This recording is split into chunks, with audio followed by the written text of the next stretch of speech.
Hello friends, स्वागत है आप सभी का। तो आज की दोस्तों हमारी रीजनिंग की क्लास नंबर 2 होने वाली है। तो कल हमने पहली क्लास की थी जो आपको चैनल पर मिल जाएगा। तो ये क्लास हमारी आने वाले सभी एग्ज़ाम्स के लिए, चाहे रेलवे के या एसएससी का कोई एग्ज़ाम हो या अन्य कोई एग्ज़ाम देंगे जिसमें रीजनिंग पूछी जाती है, तो सभी के लिए बहुत ही महत्वपूर्ण क्लास होती है। तो आज की हमारी क्लास नंबर 2 है। तो चलिए फर्स्ट क्वेश्चन से स्टार्ट करेंगे। तो ये रहा फर्स्ट क्वेश्चन कि दिए गए विकल्पों में से संबंधित संख्याओं को चुनिए। तो सबसे पहले वीडियो को रोककर खुद से प्रश्न को सॉल्व करें, उसके बाद वीडियो को देखें। तो यहाँ पर 182 है, 121, यहाँ पर 213 है, यहाँ प्रश्नवाचक चिन्ह है। तो ये बीच में देखिए अनुपात और समानुपात का चिन्ह है। तो इस तरीके से जब भी आपको मिले तो इसका मतलब होता है कि जिस तरीके से पहले का संबंध दूसरा से है, उसी प्रकार आगे हमें संबंध बताना है। जैसे 182 का संबंध 121 से है, तो उसी तरीके से 213 का संबंध इस प्रश्नवाचक चिन्ह से कैसे होगा। सेम दोनों में एक ही तरीका लगना चाहिए। तो सबसे पहले आप खुद से इसे को सॉल्व करने की कोशिश करेंगे। तो यहाँ पर देखिए 182 से 121 हमें बनाना है। तो 182 से 121 कैसे बना सकते हैं? तो सबसे पहले हम यहाँ तो इसमें से घटा दें। तो कितना घटाएंगे? तो 182 में से आपको यहाँ पर देखिए 61 को आपको घटाना पड़ेगा। 182 में से अगर हम 61 को घटा देंगे तो कितना आ जाएगा? देखिए 1 2 1, यानी 182 में से 61 को यहाँ पर माइनस करेंगे तो 121 आएगा। तो यही हमें अगली में भी करना होगा, सेम लॉजिक लगाना होगा। तो यहाँ पे ही 61 माइनस करेंगे तो 213 में से हम 61 को घटाएंगे। 213 है, अब इसमें से हमें 61 को घटाना है। तो सबसे पहले देखिए यूनिट डिजिट से देखिए 213, यहाँ पर लास्ट में 3 है, 3 में से 1 जाएगा तो लास्ट में 2 आना चाहिए। तो 2 किसी ऑप्शन में है लास्ट में, तो किसी भी ऑप्शन में नहीं है। तो ये तरीका हमारा बिल्कुल गलत होता है कि यहाँ पर घटाने से नहीं आ रहा। तो कोई दूसरा लॉजिक हम देखेंगे। तो हम यहाँ पर देखेंगे सबसे पहले हम क्या सोच सकते हैं, तो उस तरीके से हम क्वेश्चंस को सॉल्व करेंगे। तो हमने यहाँ पर देखा, तो हमने अंतर चेक किया तो अंतर नहीं मिल रहा। अब हमने यहाँ पर थोड़ा सा और हम ध्यान देंगे तो हमें यहाँ पर दिखेगा कि 121 क्या है, ये एक स्क्वायर संख्या है, क्योंकि ये 11 का स्क्वायर होता है। 121 11 का स्क्वायर है। तो यहाँ पर हम देखेंगे कि ये 11 का स्क्वायर है 121। तो 11 हम कैसे प्राप्त करें? तो यहाँ पर थोड़ा सा ध्यान देंगे तो ये जो संख्याएं लिखी हैं इनको अलग अलग हम जोड़ें, 1 8 और 2 को, इनको अलग अलग जोड़ेंगे तो कितना आएगा? 8 2 10, 1 11 आएगा। और इसी 11 का स्क्वायर यहाँ पर लिखा गया है 121। तो यानी संख्याओं को अलग अलग जोड़कर उसका स्क्वायर कर दिया गया है। तो उसी तरीके से इसको अलग अलग यहाँ पर जोड़ेंगे तो 2 1 और 3। अब देखिए इसको जोड़ेंगे तो कितना आएगा? 3 1 4 और 2 6 आ जाएगा। इसका स्क्वायर कर लेंगे तो यहाँ पर आ जाएगा 36। तो 36 किसी ऑप्शन में मिल रहा है तो ऑप्शन नंबर बी में यहाँ पर सेकंड में देखेंगे तो 36 यहाँ पर लिखा गया है। तो ये हमारा क्या हो गया? राइट आंसर हो गया। तो आपको यहाँ पर ध्यान क्या देना था? तरीका क्या है कि संख्याओं को जोड़कर उसका स्क्वायर करना है। अब आपको आगे यहाँ पर स्क्वायर के बाद उसमें किसी संख्या को जोड़ा घटाया भी जा सकता है। तो इस तरीके से हमें यहाँ पर ध्यान रखना है और इस तरीके से हमें यहाँ पर सोचना है। तो मेरे ये क्वेश्चन आप सभी को समझ में आ गया होगा। अगला क्वेश्चन देखेंगे। देखिए यहाँ पर नेक्स्ट क्वेश्चन है नंबर सीरीज का। तो ये सभी प्रश्न एग्जाम में पूछे गए हुए प्रश्न है। देखिए अगला प्रश्न, निम्न में से अगला अंक ज्ञात करें। तो यहाँ पर हमें बताना है कि इस प्रश्नवाचक चिन्ह के स्थान पर कौन सी संख्या आएगी। तो यहाँ पर नंबर्स देखिए, तो हम सबसे पहले नंबर्स देखेंगे। तो नंबर्स यहाँ पर बहुत तेज़ी से नहीं बढ़ रहे हैं। तो मैंने आपको बताया कि जब भी नंबर्स बहुत तेज़ी से बढ़े, 2 है 24 हो गया, 24 से यहाँ पर 84 हो गया। तो जब नंबर तेज़ी से बढ़े तो हमें क्या करना है? या तो किसी संख्या जिसमें गुणा, स्क्वायर, क्यूब, ये हमें चेक करना है। बट नंबर यहाँ पर तेज़ी से नहीं बढ़ रहे हैं तो हमें यहाँ पर क्या करना है कि इनका सबसे पहले अंतर चेक करना है। तो यहाँ पर अंतर हम चेक करते हैं। तो 2 से देखिए 8 हो गया, 2 से 8 हो गया तो कितना इसमें जोड़ा गया? तो यहाँ पर 6 को जोड़ा गया। अब देखिए 8 से कितना हो गया? 18 हो गया। तो इसमें कितना जोड़ा गया? तो 8 में 10 जोड़ेंगे तब जाकर 18 बनेगा। तो इनका अंतर निकालेंगे तो ये यहाँ पर 10 जोड़ा गया। अब 18 से देखिए 32 हो गया तो कितना जोड़ा गया? तो 32 में से 18 को घटाएंगे तो ये 14 इसमें जोड़ा गया। अब देखिए यहाँ पर देखेंगे कि किस तरीके से यहाँ पर जोड़ा जा रहा है। तो पहले देखिए 6 जोड़ा गया, 6 के बाद 10 जोड़ा गया, यानी इसमें 6 में 4 जोड़कर 10 बना। अब देखिए 10 से यहाँ पर 14 हो गया, तो इसमें कितना जोड़ा गया, तो इसमें भी यहाँ पर 4 जोड़ा गया। तो यानी आगे भी हमें यहाँ पर 4 जोड़कर कितना होगा, ये 4 जोड़ेंगे तो 14 में 4 जोड़ेंगे तो 18 होगा। यानी अब हमें 32 में क्या करना होगा, 32 में 18 को जोड़ना होगा। तो 32 में हम 18 को जोड़ेंगे तो कितना आ जाएगा, देखिए 8 ये 40 10 50 आ जाएगा। तो यहाँ पर 50 आना चाहिए। अब देखिए यहाँ पर 18 जोड़ा, तो 18 से 4 अंक और आगे यहाँ पर जोड़ना पड़ेगा, तब जाकर 72 आएगा। तो 18 4 22, तो यानी यहाँ पर 50 में हमें 22 जोड़ना पड़ेगा, तब जाकर 72 आएगा। तो 50 में 22 जोड़ेंगे तो यहाँ पर 72 बन रहा है। यानी ये तरीका हमारा बिल्कुल सही था कि यहाँ पर जो संख्याएं हैं +6 +10 +14, यानी इसमें 4 4 का गैप करके यहाँ पर संख्याओं को जोड़ा गया है। तो इस तरीके से यहाँ पर इस क्वेश्चन को सॉल्व करना था। तो उम्मीद है आप सभी को ये प्रश्न भी अच्छे समझ में आ गया होगा और आप सभी ने इसे सॉल्व किया होगा। अगला प्रश्न देखेंगे। देखिए यहाँ पर नेक्स्ट क्वेश्चन है कि फल, अंगूर, काला अंगूर, तो इनमें हमें क्या करना है, इनमें हमें संबंध बताना है। जैसे देखिए यहाँ पर देखिए 3 शब्द दिए गए, फल, अंगूर और काला अंगूर, ये 3 शब्द हैं। तो इन्हीं शब्दों के लिए यहाँ पर 3 आपको वृत्त दिए गए हैं और इन वृत्तों में, इन वृत्त के हिसाब से हमें इनमें संबंध बताना है कि कौन किससे किस तरीके से संबंधित है। जैसे यहाँ पर सॉल्व करते हैं तो यहाँ पर देखिए फल, फल क्या है, अंगूर क्या है, अंगूर फल है। और काला अंगूर क्या है, ये तो अंगूर के अंदर, जैसे अंगूर की यहाँ पर अलग अलग जातियाँ हो गई कि काला अंगूर है, हरा अंगूर है, तो ये क्या है, अंगूर के अंदर ही आएगा। तो हम इस तरीके से कह सकते हैं कि जो ये काला अंगूर है, सभी काले अंगूर क्या है, अंगूर के अंदर आएंगे। और सभी अंगूर क्या है, फल है, तो ये फल के अंदर आएगा। तो ऊपर वाला हमारा क्या हो गया, ये हमारा फल हो गया और ये वाला हमारा अंगूर हो गया और ये जो एकदम बीच में है अंदर एकदम, ये हमारा काला अंगूर हो गया। तो सभी काले अंगूर क्या है, अंगूर के अंदर आ गए और सभी अंगूर फल के अंदर आ गए। तो ये हमारा डायग्राम इस तरीके से बनेगा। तो किस ऑप्शन में है, सेकेंड वाले में देखेंगे तो यहाँ पर ये राइट आंसर हो जाएगा, ऑप्शन नंबर सेकेंड। अगला प्रश्न देखते हैं। अब देखिए यहाँ पर नेक्स्ट क्वेश्चन है कि यदि स्क्रिप्ट यहाँ पर लिखा है का कोड शब्द MHNLNU है तो यहाँ पर रिपोर्ट का कोड क्या होगा। तो यहाँ पर हम देखते हैं कि किस तरीके से इसका कोड किया गया है और उसी कोड के हिसाब से इसको बताना है। तो चलिए देखते हैं यहाँ पर किस तरीके से यहाँ पर कोड किया गया है। तो अगर हम देखें दोस्तों, यस से क्या हो गया, यम हो गया। तो सबसे पहले इसका हमें प्लेस वैल्यू याद होना चाहिए कि यस A to Z यानी अल्फ़ाबेट में किस नंबर पर आता है। तो यस आता है 19 नंबर पर, यस आता है 19 नंबर पर। यम आता है 13 नंबर पर। तो 19 से 13 करने के लिए कितना हमें घटाना पड़ेगा, तो यहाँ पर 6 को घटाएंगे 19 में से, तब जाकर हमारा 13 बनेगा। अब देखिए यहाँ पर सी अगर देखें तो सी दोस्तों हमारा आएगा 3 नंबर पर और इसके नीचे हम देखेंगे यच हमारा आएगा 8 नंबर पर। तो यहाँ पर क्या करना पड़ेगा, तो पहले -6 हुआ।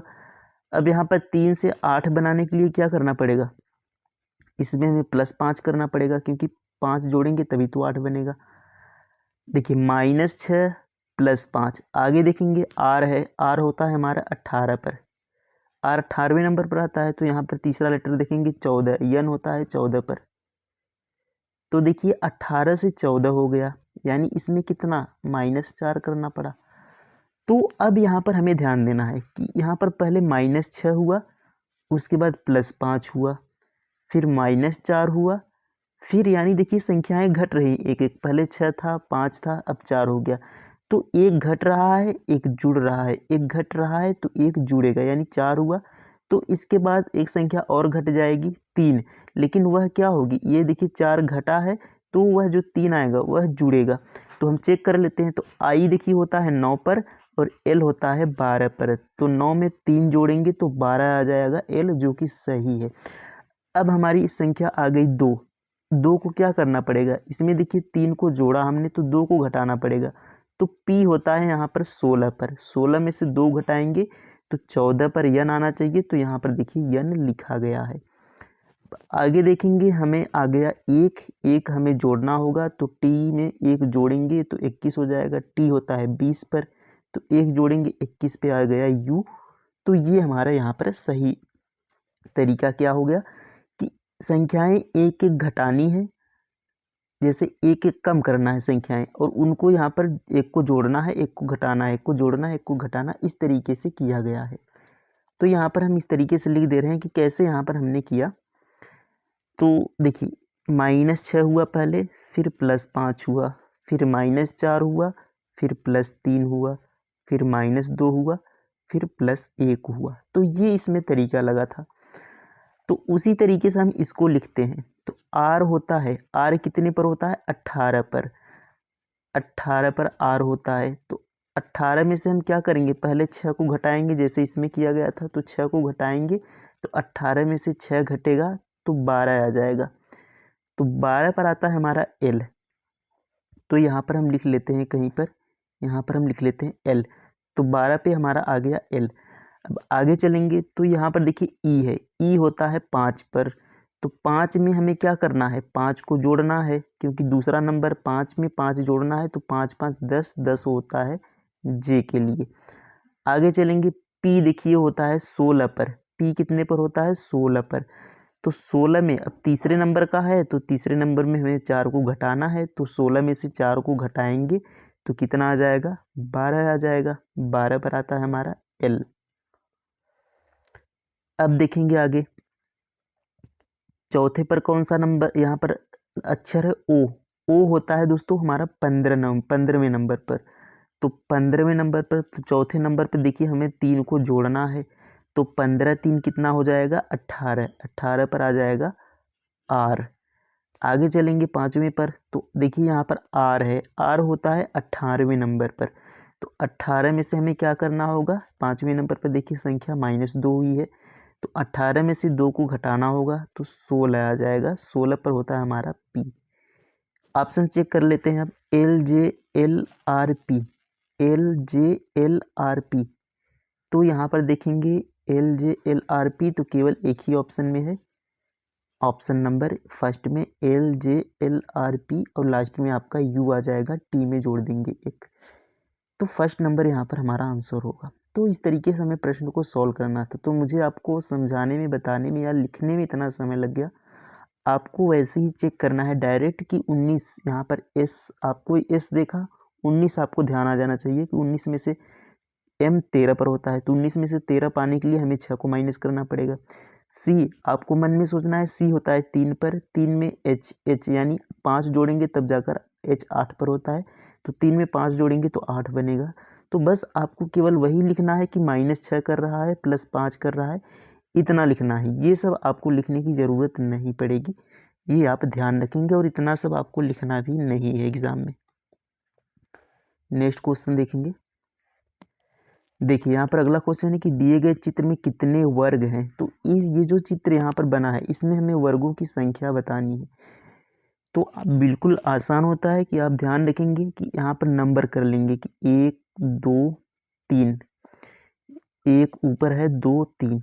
तो आप इस तरीके से काउंट करें या इस तरीके से काउंट करें। जब भी आपको समान अंक मिले, जैसे 1 2 3 तक यहाँ भी है, 3 तक यहाँ भी है, तो जब भी आपको समान मिले दोनों तरफ से, तो आपको केवल सभी का स्क्वायर करके जोड़ देना है। तो एक साइड इधर करिए या नीचे साइड।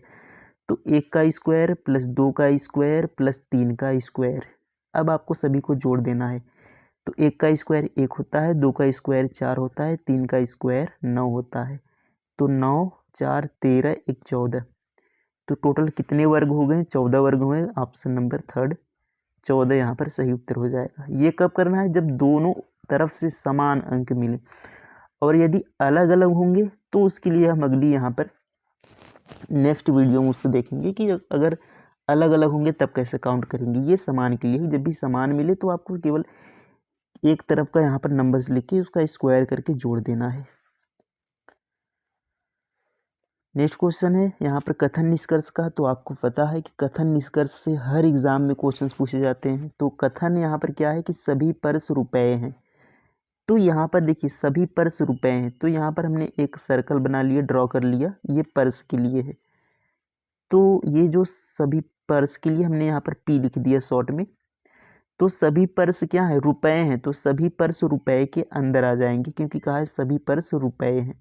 तो ये बड़ा वाला जो यहाँ पर गोला हो गया ये रुपए के लिए हो गया, तो सभी पर्स रुपए के अंदर हो गए। आगे कहा है कि कुछ रुपए पैसे हैं, तो ये कुछ रुपए का हिस्सा जो है ये पैसे हैं, ये पैसे हैं। तो यहाँ पर हमने पैसे लिख दिया, क्योंकि इसको भी पी लिखते तो ये भी पी है तो कन्फ्यूज़न हो जाता। तो ये पर्स का है और ये पैसे का है। तो कुछ रुपए का हिस्सा देखिए ये वाला पैसे यहाँ पर आ गया कुछ हिस्सा। अब देखिए हमारा कथन ये हो गया। अब निष्कर्ष पे चलते हैं कि तो कुछ पर्स पैसे हैं, क्या कुछ पर्स पैसे को काट रहे हैं? तो देखेंगे कुछ पर्स पैसे को नहीं काट रहे हैं, तो ये ऑप्शन हमारा क्या हो गया? गलत हो गया। नेक्स्ट क्वेश्चन देखेंगे। नेक्स्ट निष्कर्ष यहाँ पर है कि कोई पर्स पैसे नहीं है, कोई पर्स पैसे नहीं है। तो यहाँ पर देखिए दो ऑप्शंस है कि कुछ पर्स पैसे हैं और कोई पर्स पैसे नहीं है। तो इसमें आपको देखिए यहाँ पर तो ये वाला सही लग रहा है कि कोई पर्स पैसे नहीं, यानी कोई पर्स पैसे को नहीं काट रहा है। लेकिन ये जो डायग्राम बन रहा है ये कथन इस तरीके से भी तो बन सकता था कि ये हो गया पर्स, ये हो गए रुपए। तो ये जो पैसे हैं ये पर्स को भी तो इस तरीके से काट सकता था, इसका भी कुछ हिस्सा शामिल हो सकता था, और यहाँ रुपए का तो कुछ हिस्सा है ही। तो ये इस तरीके से भी डायग्राम इस तरीके से भी बन सकता था। अब आगे इसका देखिए, देखेंगे कि कोई रुपए पैसे नहीं है, तो क्या कोई रुपया का यहाँ पर हिस्सा पैसे में नहीं है? तो देखेंगे रुपए का हिस्सा तो पैसे में है, यानी तीसरा तो एकदम गलत है। तो चौथा ऑप्शन देखेंगे तो या तो पहला या तो दूसरा। देखिए या तो पहला या तो दूसरा, यानी कुछ पर्स पैसे हैं या तो कुछ पर्स, ये देखिए जब कहेगा कि कुछ पर्स पैसे हैं तब तो ये वाला डायग्राम बनेगा, जो ये सेकंड वाला है कि कुछ पर्स पैसे हैं, तो पैसे का कुछ हिस्सा पर्स को भी काट रहा है। और यदि कोई पर्स पैसे नहीं है तब ये वाला डायग्राम बनेगा। अब देखिए इस कथन में ये दोनों डायग्राम बन सकते हैं, तो इसलिए देखिए इसमें चौथा ऑप्शन दिया है कि या तो पहला या तो दूसरा, यानी दोनों में से कोई भी एक सही हो सकता है। अगर इस तरीके से बनेगा तो ये वाला सही होगा, इस तरीके से बनेगा तो ये वाला सही होगा। तो इन दोनों निष्कर्ष में से कोई एक सही हो सकता है, तो इसलिए चौथा ऑप्शन से यहाँ पर दिया गया है कि या तो पहला या तो दूसरा। तो ये फोर्थ वाला ऑप्शन से हमारा क्या होगा? करेक्ट होगा। तो इस तरीके से इस प्रश्न को आपको सॉल्व करना था। एक बार और देखेंगे तो आपको अच्छे तरीके से क्लियर होगा। नेक्स्ट क्वेश्चन देखेंगे। देखिए अगला प्रश्न कि एक व्यक्ति दक्षिण की ओर 30 मीटर जाता है, तो इसको दक्षिण की ओर कर लेंगे 30 मीटर। तो आपको सबसे पहले यहाँ पर दिशाओं को थोड़ा सा ध्यान रखना है कि यहाँ पर उत्तर ध्यान रख लेंगे, इधर पूर्व ध्यान रख लेंगे, इधर दक्षिण नीचे और इधर पश्चिम। ये आप दिशाओं को ध्यान रख लेंगे तो आपको क्वेश्चंस करने में आसानी होगी। चलिए देखते हैं, सॉल्व करते हैं। तो एक व्यक्ति दक्षिण की ओर 30 मीटर जाता है, तो इसको हम दक्षिण की तरफ 30 मीटर यहाँ पर कर लेते हैं। आगे देखेंगे, इसके बाद वह अपने दाईं ओर मुड़ता है। तो थोड़ा सा ध्यान रखेंगे कि जब भी दाईं ओर मुड़ने को कहे तो आपको क्लॉकवाइज चलना है, जैसे घड़ी की दिशा में, घड़ी इस तरीके से चलती है, तो जब दाईं कहे तो आपको घड़ी की दिशा में चलना है।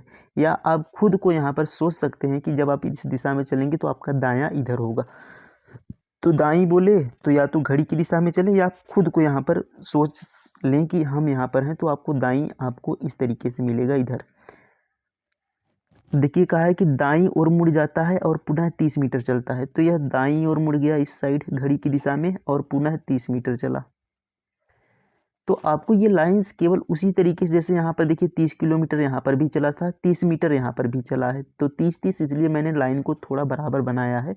तो इस तरीके से आपको लाइंस को भी थोड़ा यहाँ पर ध्यान से बनाना पड़ेगा। तो फिर वह अपनी बाईं ओर मुड़कर 20 मीटर चलता है। अब देखिए आप इस तरीके से इधर चल रहे हैं, तो बाईं मुड़ेंगे तो इधर आएंगे अपने, तो घड़ी की विपरीत दिशा में, तो बाईं ओर मुड़कर। अब देखिए इसको थोड़ा सा छोटा बनाएंगे क्योंकि ये 20 मीटर ही चला है। अब आगे कहा है कि वह पुनः अपनी बाईं ओर मुड़कर 30 मीटर चलता है। देखिए पुनः वह बाईं ओर मुड़ा तो वह घड़ी की विपरीत दिशा में जाएगा इधर साइड।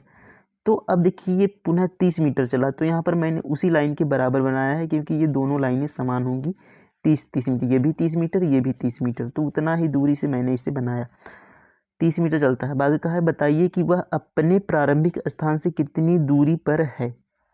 तो प्रारंभिक स्थान से कितनी दूरी पर है, तो यहाँ से इसने चलना स्टार्ट किया था, तो 30 मीटर यह आया।